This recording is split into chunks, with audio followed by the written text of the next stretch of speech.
지난 1910년 우리나라는 일본의 지배를 받게 됐습니다.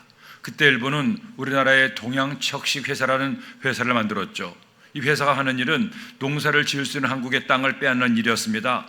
사실 일본이 우리나라를 정복한 이유도 다른 것이 아니었습니다. 일본 안에서만 농사를 짓는 것만으로는 일본 사람들이 먹고 살기에 부족했습니다. 그래서 한국의 농사 짓는 땅을 빼앗아야 했죠. 결국 많이 배우지 못하고 행정에 대해 잘 알지 못했던 많은 농민들이 억울하게 땅을 빼앗기고 농사를 지을 수가 없게 됐습니다. 이렇게 되자 특별히 경상도와 전라도의 많은 농민들이 농사를 지을 수 있는 땅으로 찾아서 만주로 연해주로 떠나게 됐습니다. 그들은 농사 지을 땅만 있다면 어디든 갔어요. 그렇게 100만 명 이상의 사람들이 조국을 떠나서 땅을 찾아갑니다. 그리고 그곳에 가서 피땀 흘려 황무진 땅을 갈아엎었습니다. 옥토를 만들었습니다. 그곳에 씨를 뿌렸습니다. 그렇게 해서 그들은 곡식을 얻게 되고 곡식으로 자신의 가족들과 후손들을 먹여 살릴 수가 있게 된 겁니다. 하지만 고향을 등지고 외국에서 농사를 짓는 것이 얼마나 힘이 들었겠습니까? 숱한 어려움과 핍박이 있었습니다.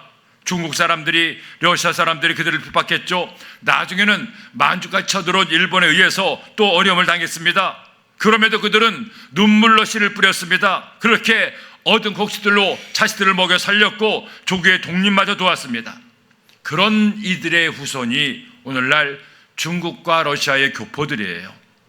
그런데 오늘 성경 말씀은 바로 그런 사람들에 대한 이야기를 합니다. 사실 오늘 말씀은 이스라엘 백성들이 성전에 올라가며 부르는 노래의 가사죠.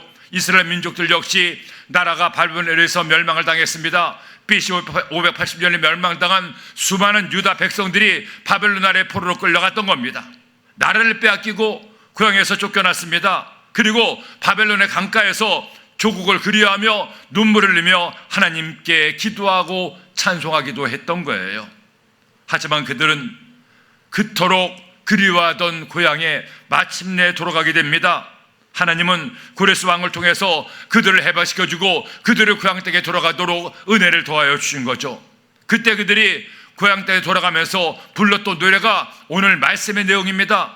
어떻게 그들은 노래했습니까? 5절 말씀 보니 눈물 흘리며 씨를 뿌리는 자는 기쁨으로 거두리로다. 울며 씨를 뿌려 나가는 자는 반드시 기쁨으로 그 곡식단을 가지고 돌아오리로다. 눈물을 흘리며 씨를 뿌렸습니다. 그때 마침내 그들은 기쁨으로 거둘 수가 있게 된 거예요. 사랑하는 여러분, 하나님은 2026년에 우리에게 묵은 땅을 기경하라는 말씀을 주었습니다. 우리가 이 말씀에 의지해서 내 맛밭을 묵은 땅이 되게 하는 것이 뭔지 살펴보았죠. 그래서 기도로, 회개로 나의 마음밭을 기경하고 갈아엎었습니다. 새롭게 했습니다.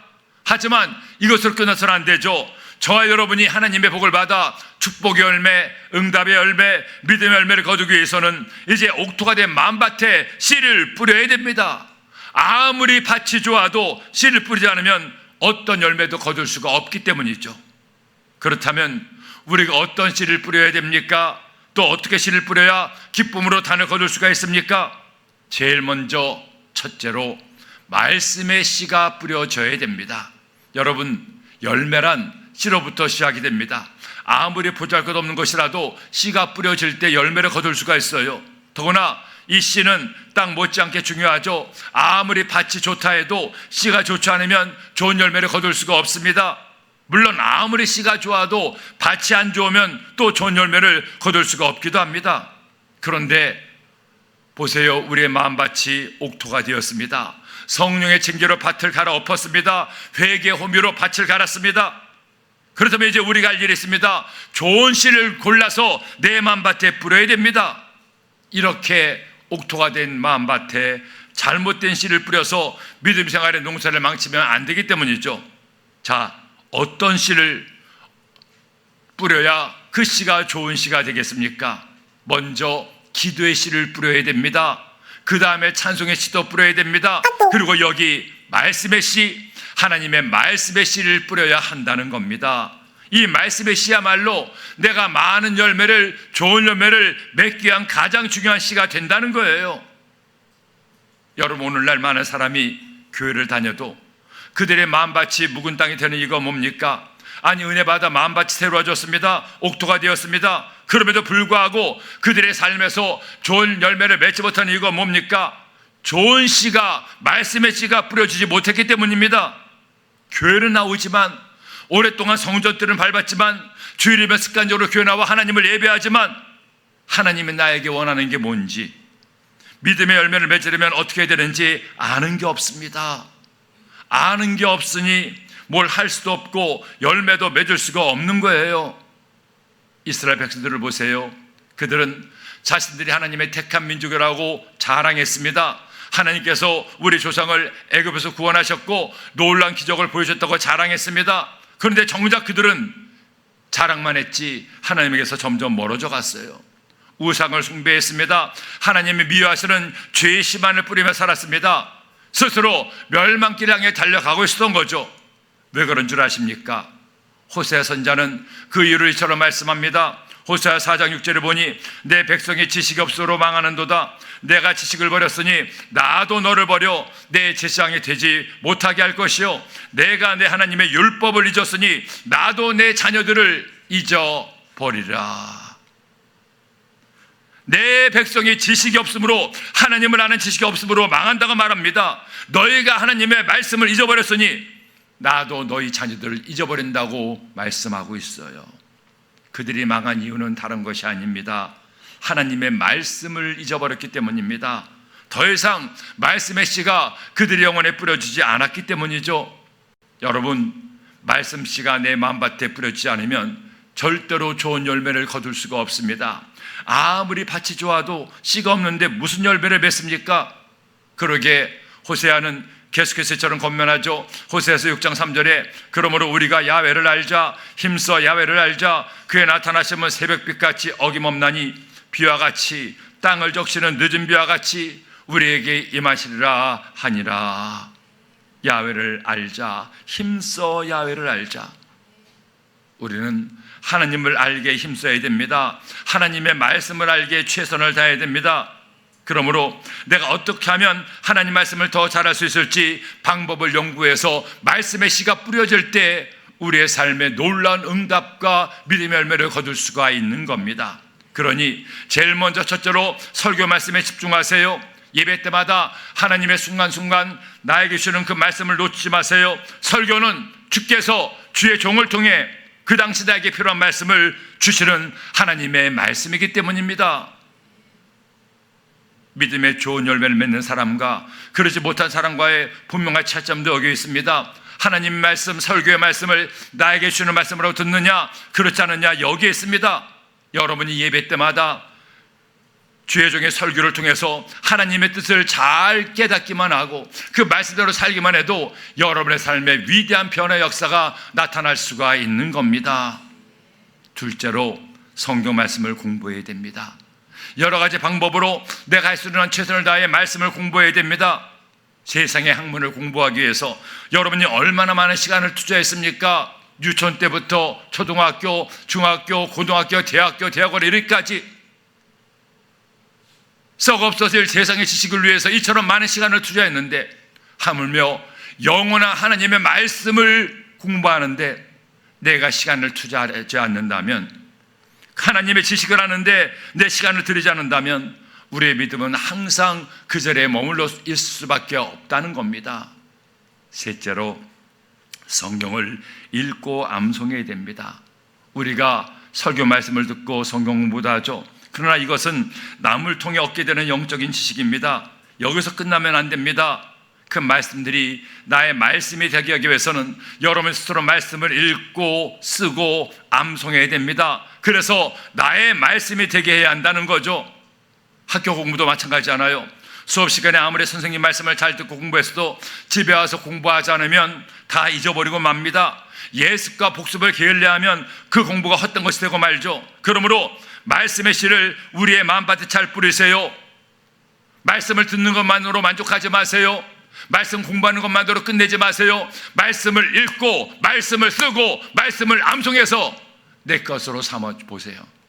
그때 그 말씀이 살아서 여러분의 삶에 놀라운 역사를 나타내고 그 말씀을 통해 우리는 참 생명의 은혜를 누릴 수가 있게 되는 것입니다.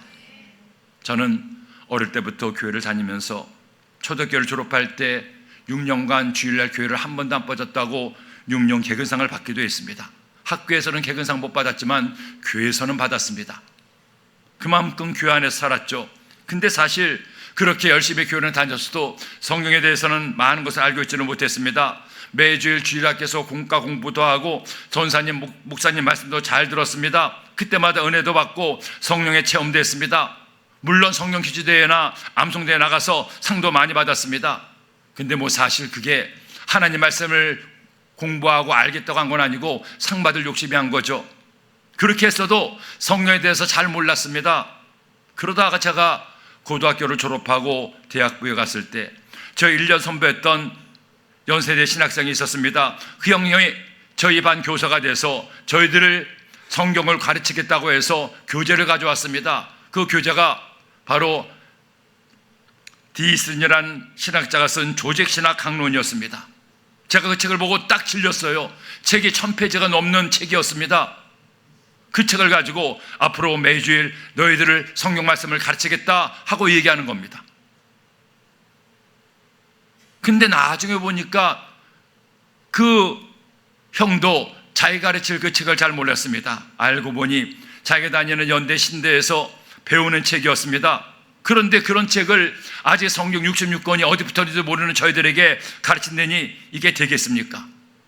그래도 저는 또 공부하겠다고 하니, 성경 가르친다고 하니 설마 하는 마음에 비싼 돈 들여서 그 책을 사가지고 주일날 성경 공부 시간에 갔습니다. 근데 다른 친구들은 책을 사오지도 않았습니다. 그 다음 주에도 가봤더니 이번에는 몇 명의 친구가 보이질 않습니다. 한 달쯤 지나니까 아이들은 아예 보이지 않고 심지어 말씀을 가르치겠다는 선생님도 보이질 않는 거예요. 저 혼자 덩그러니 남았습니다. 어디 가는지 알 수 없어요. 분명히 한 달 전에 성경을 가르치다고 그 책도 소개하고 책도 사라고 해서 책까지 사왔는데 은근히 부하도 나고 화도 나는 겁니다. 5위까지 났습니다. 그 당시만 해도 전 책 보는 걸 좋아해서 이왕 책 산 것 책값 아까워서라도 이 책을 봐야겠다 마음먹고 그 책을 첫 페이지부터 보기를 시작했습니다. 그런데 그 책이 그렇게 쉽게 보아지는 책이 아닙니다. 신학생들이 전문적으로 공부하는 그 같은 책이었는데 그것을 신학의 신자도 모르는 제가 어떻게 제대로 이해할 수가 있겠습니까? 한글로 된 책인데 한글로 된 그 책을 보기 위해서 국어사전을 찾아가며 책을 보았습니다. 그렇게 국어사전을 찾아가며 또 성경을 찾아가며 말씀을 그 책을 보다 보니 놀라운 사실을 깨닫게 됐습니다. 언제부턴가 성경 말씀이 눈에 보이기 시작합니다. 아하, 성경이 이런 책이었구나. 성경에서 죄란 바로 이런 것을 말하는 거구나. 예수님은 이렇게 우리를 구원하셨구나. 하나님은 이런 분이구나. 하나님이 어떤 분인지, 예수님이 어떤 분인지, 어떻게 구원을 받는지, 죄가 무엇인지, 성령님은 누군지, 이런 것들을 그 책을 통해 하나하나 깨닫게 됐습니다. 처음에는 무슨 말인지 알아듣기 어려웠던 그 내용들이 나중에는 마치 살아서 움직이는 것처럼 알아지기 시작했어요. 그때 저는 성경 말씀의 맛을 깨달았습니다. 아하, 이것이 성경이었구나. 이 성경이야말로 진리의 말씀이요, 이 성경 말씀이야말로 하나님을 나에게 소개하는 말씀이구나. 그때부터 약 5년간 저는 성경 속에서 살았습니다. 성경을 몇 번을 봤는지 모르겠습니다. 어느 때는 하루에 18시간을 성경만 보며 지내기도 했어요. 그렇게 말씀 속에 들어갔던 그때 저는 하나님의 말씀의 맛을 깨닫고 그때로 지금까지 부족하나마 주의 종으로 여러분과 함께 말씀으로 삶을 나누고 있는 거예요. 지금도 이렇게 여러분과 하나님 말씀을 전할 수 있었던 것도 그때 제가 하나님 말씀을 공부하며 그 말씀의 귀한 비밀을 깨달았기 때문입니다. 누가 하라고 한 것도 아닌데, 시험을 보는 것도 아닌데, 하나님의 말씀을 묵상하고 깨닫게 되자 말씀을 공부하지 않으면 안 되는 마음을 하나님이 주셨고 그 마음이 오늘의 저를 있게 한 거예요. 그런데 놀랍게도 오랜 세월이 지난 지금도 이 성경 말씀은 저를 설레게 합니다. 말씀을 볼 때마다 새로운 은혜를 줍니다. 아하, 이런 뜻이 있었구나, 이런 하나님의 뜻이 또 담겨 있었구나. 마치 아무리 퍼도 마르지 않는 샘물 같은 하나님의 말씀. 저는 여러분이 가장 먼저 말씀의 씨를 여러분의 마음밭에 뿌리기를 소원합니다. 오늘도 다니엘 기도의 11자로 여러분이 이처럼 주께 나와 하나님을 예배합니다. 이런저런 일로 교회까지는 오지 못하더라도 각자 처에 있어서 지금 이 시간에도 많은 분들이 함께 하나님을 온라인으로 예배하고 있습니다. 말씀을 받고 있습니다. 여러분 한평생 나의 삶에 하나님이 기뻐하시는 믿음과 축복의 열매를 거두기 위해서 말씀씨를 많이 뿌리세요. 정성껏 뿌리세요. 말씀을 듣는 것만으로 끝내지 말고 말씀을 여러분이 직접 읽고 쓰고 암송하세요. 그래서 하나님 말씀이 여러분의 마음밭에 심어지기를 예수님의 이름으로 축원합니다. 둘째로 말씀의 뜻을 깨달아야 됩니다. 여러분 모든 씨에는 그 식물에 필요한 모든 것들이 다 담겨져 있죠. 그 식물의 뿌리의 근원이 씨에 있고 줄기, 이파리, 열매, 근원까지 작은 씨 안에 숨겨져 있습니다. 계란도 마찬가지가 아닙니까? 계란은 엄청난 영양분 덩어리죠. 닭의 모든 기관의 씨가 계란 안에 숨겨져 있습니다. 자, 이렇게 중요한 씨가 좋은 땅에 뿌려졌습니다. 그렇다면 그 다음에 어떤 일이 있어야 됩니까? 씨가 열매를 맺기 위해서는 먼저 해야 될 일이 있습니다. 씨가 자신의 껍질을 깨뜨리고 죽어야 됩니다. 아무리 씨가 좋아도 씨가 씨 그대로 아무 일도 하지 않는다면 결코 열매는 얻을 수가 없어요. 그러므로 예수님은 이처럼 말씀합니다. 요한복음 12장 24절에 내가 진실로 진실로 너에게 이르노니 하늘에 미리 땅에 떨어져 죽지 아니하면 한 알 그대로 있고 죽으면 많은 열매를 맺느니라. 여러분, 말씀의 씨가 죽는다는 것은 말씀의 뜻을 깨달아야 한다는 겁니다. 말씀이 낡고 그대로 있어서는 안 됩니다. 말씀을 많이 듣고 공부해서 말씀을 아는 것만으로 끝나서는 안 됩니다. 그 말씀이 껍질을 깨고 나의 영혼 곳곳에 스며들어야 됩니다. 말씀의 씨가 죽어서 깨져서 나의 것이 되어야 돼요. 말씀이 나의 말씀, 내게 주는 말씀으로 깨달아져야 된다는 겁니다. 그때 비로소 그 말씀이 살아있는 말씀이 되고 나를 살리는 말씀이 되는 겁니다. 열매 맺는 말씀이 될 수가 있는 거예요. 그러므로 여러분, 하나님 말씀을 많이 듣고 먼저 배우세요. 읽고 암송하세요. 하지만 그것으로 끝내지 마세요. 그 말씀이 나의 말씀이 될 수 있도록 그 말씀의 뜻을 깨달으세요. 그렇다면 어떻게 말씀의 씨가 깨어져 나의 말씀이 되게 할 수 있습니까? 여기 대단히 중요한 것이 있습니다. 내가 아는 말씀이 나의 말씀이 되려면 성령의 조명하심이 있어야 됩니다. 다시 말해 성령님이 그 말씀을 듣는 나에게 은혜의 빛을 비춰주셔야 됩니다. 더 쉽게 말해서 내가 말씀을 읽고 묵상할 때 성령 하나님이 나를 깨닫게 하셔야 그 말씀이 나의 말씀으로 들어올 수가 있는 거예요. 저 역시 언제나 보았던 말씀이 내게 주는 하나님 말씀으로 받아들였던 적이 있습니다. 바로 군대에 있을 때 보았던 시편 18편 1절의 말씀이죠. 다윗의 시편이었습니다. 항상 보았던 말씀이었습니다. 즐겨 암송했던 말씀이었습니다. 나의 힘이 되신 야훼여 내가 주를 사랑하나이다. 그 한 절의 말씀이에요. 수십 번 더 그 말씀을 읽고 암송했습니다. 나의 힘이 되신 여호와여 내가 주를 사랑하나이다. 그런데 그날 그 말씀을 읽었을 때 그 말씀이 마치 살아있어서 제 가슴에 와 박히는 것 같았어요. 하나님이 나의 힘이 되시지, 하나님이 나의 능력 되시지, 주님 내가 나의 힘 되신 주님을 사랑합니다. 아무것도 환경은 달라진 것 없는데 여전히 삶은 척박하고 막막한데 하나님 말씀에 주의 성령께서 빛을 비추자 그 말씀이 제게 살아있는 말씀으로 다가와 거꾸로 뒤어지게 하고 주님께 감사의 기도를 했습니다. 주님 감사합니다. 나의 힘이 되시니 고맙습니다. 나의 능력 되시니 감사합니다. 내가 주님을 사랑합니다. 그 말씀 한 귀절 붙들고 2시간을 하나님께 눈물로 회개하며 감사하며 기도했던 강렬한 은혜의 체험이 있어요. 그러므로 우리는 말씀의 씨를 뿌려 기쁨으로 거두기 위해서 성령님의 도우심을 구해야 됩니다. 성령님이 함께 하지 않으면 아무리 많은 말씀을 듣고 알아도 깨닫지를 못합니다. 그러면 그 말씀은 그저 내 안에 숨겨져 있을 수밖에 없다는 겁니다. 하지만 내가 그 말씀을 깨달으면, 성령을 통해서 그 말씀의 뜻이 깨달아지게 되면, 그때 그 말씀이 여러분에게 응답과 축복의 말씀이 되게 하는 겁니다.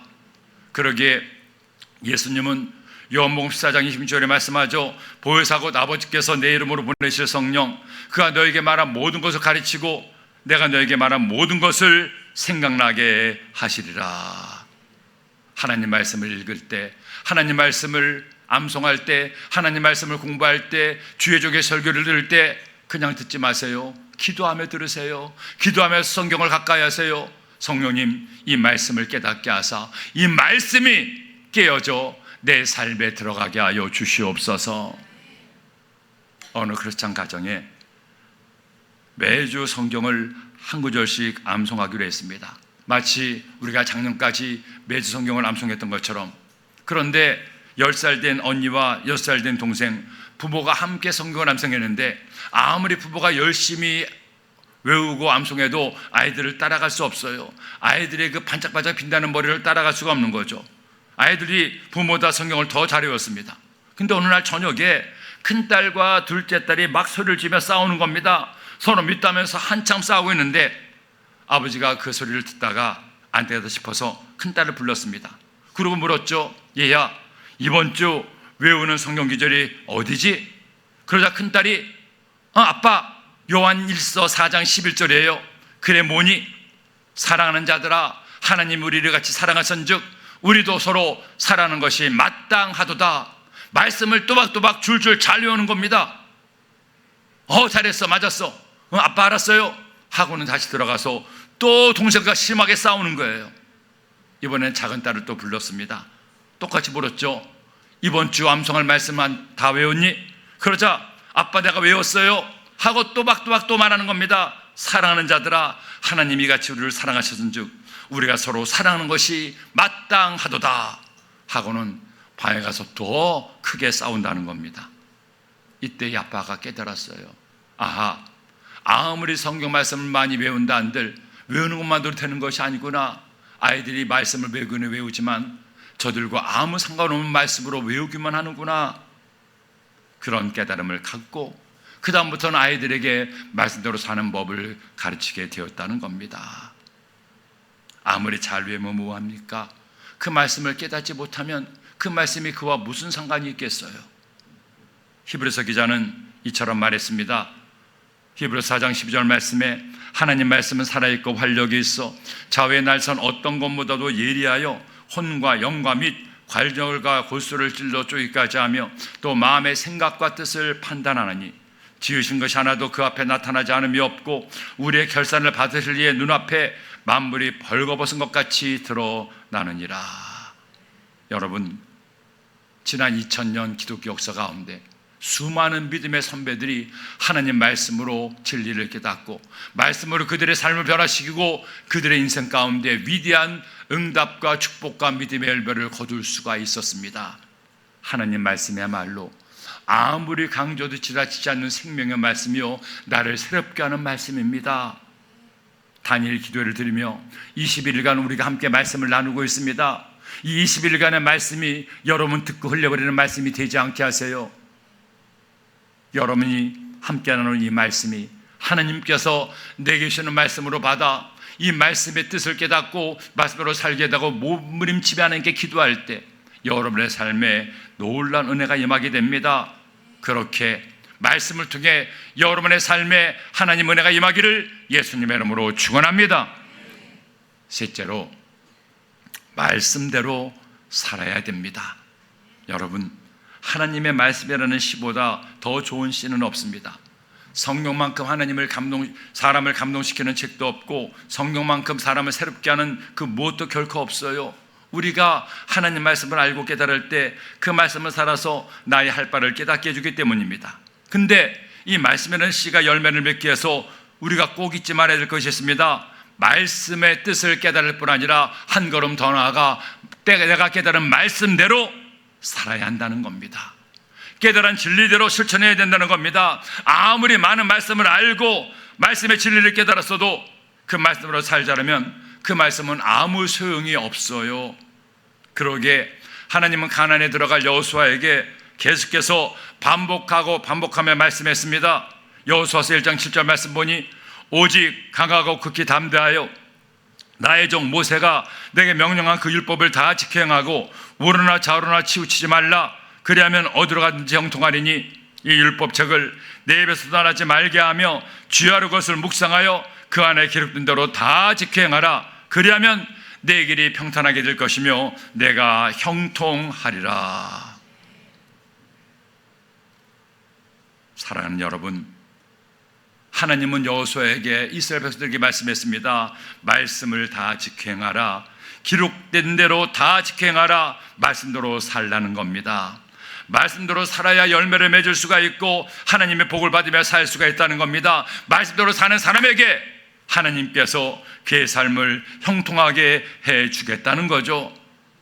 그러므로 저는 여러분들이 하나님 말씀을 더욱 가까이 하기를 원합니다. 말씀 가운데 살기를 원합니다. 그렇게 말씀으로 살아갈 때 하나님의 축복과 은혜가 우리 가운데 임하게 되는 겁니다. 아무리 많은 지식을 알고 배우고 깨달았어도 말씀으로 살지 않으면 나와는 아무 상관이 없다는 거죠. 미국 해군 항공기 조종사였던 예레미야 덴튼이라는 사람이 있었습니다. 그는 1965년 베트남 상공에서 그만 격추돼서 베트남군의 포로로 끌려가게 됐습니다. 그리고 전쟁 포로로 7년 7개월 동안 베트남의 감옥 안에 있었는데 그 당시 그는 7년 동안 대부분의 시간을 독방에 감금된 채 생활했고 기진맥진할 정도로 온몸이 망가질 정도로 온갖 고문을 다 당하게 되었습니다. 그런데 그런 그가 마침내 1973년에 살아서 포로에서 다시 석방되어 미국으로 귀환하게 됐습니다. 그런데 그 무서운 베트남 정글의 밀림의 감옥 안에서 7년을 견딜 수 있던 비결이 어딘지 아십니까? 그는 독실한 크리스찬이었습니다. 그는 독방에 갇혀서 온갖 어려움을 다 당하면서도 그 괴로움과 고통을 견딜 수 있던 것은 그가 예전부터 암송했던 하나님의 말씀 때문이었다고 나중에 고백을 했습니다. 아무것도 할 수 없고 그 누구와도 함께 어울리지 못했던 그 7년간의 독방 생활 가운데 그는 이전에 암송했던 말씀을 묵상하고 또 묵상했습니다. 그 말씀을 날마다 묵상하면서 그 말씀을 암송하면서 그 말씀으로 살기 위해서 몸부림치며 살았다는 겁니다. 7년간의 독방 생활을 통해서 아무도 내 편이 되지 못했습니다. 아무도 내 말에 귀를 기울이지 않았습니다. 수시로 나를 불러내어 온갖 고문으로 나를 괴롭히고 나의 의지를 꺾어뜨리려고 했습니다. 하지만 그 어떤 것도 나를 주님에게서 떠나지 못하게 했고 나의 조국에서 떠나지 못하게 했습니다. 나는 그때마다 하나님의 말씀을 암송했고 말씀대로 끝까지 주님을 믿고 신뢰하기 위해서 노력했을 때 마침내 나는 그 모든 고난과 어려움을 견뎌낼 수가 있었습니다. 내게는 아무것도 없었습니다. 내가 그때 가지고 있었던 것은 내 머릿속에 있었던 하나님의 말씀이 나를 지켰고 나를 붙들어 나로 그 모든 고난을 이기게 했던 겁니다. 그의 이야기는 많은 미군들에게 감동을 주어서 그는 1981년 알라바마 주의 상원의원이 되어서 상원으로서 훌륭한 업적을 남기고 많은 사람들에게 삶의 의지를 보여줬다고 합니다. 포로로 끌려가서 죽음의 위협에서도 그가 살 수 있던 것은 하나님의 말씀의 능력 때문이었습니다. 말씀을 깨닫고 말씀을 자기 것으로 삼아 말씀대로 살을 때 그 말씀이 그 숱한 고문과 고난을 견뎌낼 수가 있게 했던 겁니다. 우리의 삶이 언제나 좋은 일만 있고 만생통하면 참 좋겠지만 결코 그런 인생은 그 누구에게도 없습니다. 살면서 내가 만나는 모든 일들과 사랑을 나누며 살면 좋겠지만 때로는 내 가족조차도 내 편 되지 못하고 나를 아프게 하고 힘들게 할 때가 있습니다. 하지만 여러분, 여기 우리에게는 하나님의 말씀이 있습니다. 내 마음밭에 하나님 말씀의 씨가 뿌려져 줄기를 뻗고 말씀의 뜻을 깨달아 말씀대로 살게 되면 그 말씀은 여러분의 삶에 위대한 응답과 축복과 믿음의 열매를 맺게 합니다. 오늘 이 시간에 하나님은 다시 한번 우리에게 하나님 말씀을 주셨습니다. 저는 여러분들이 저와 같이 하나님의 말씀, 성경 말씀의 진리를 깨닫고 그 말씀의 맛을 느끼기를 소원합니다. 그래서 이 하나님 말씀을 통해 내 영혼이 새로워지고 이 말씀을 통해 하나님의 은혜를 깨닫게 되고 이 말씀을 통하여 여러분의 삶에 위대한 변화와 응답이 있게 되기를 예수님의 이름으로 축원합니다. 축원합니다.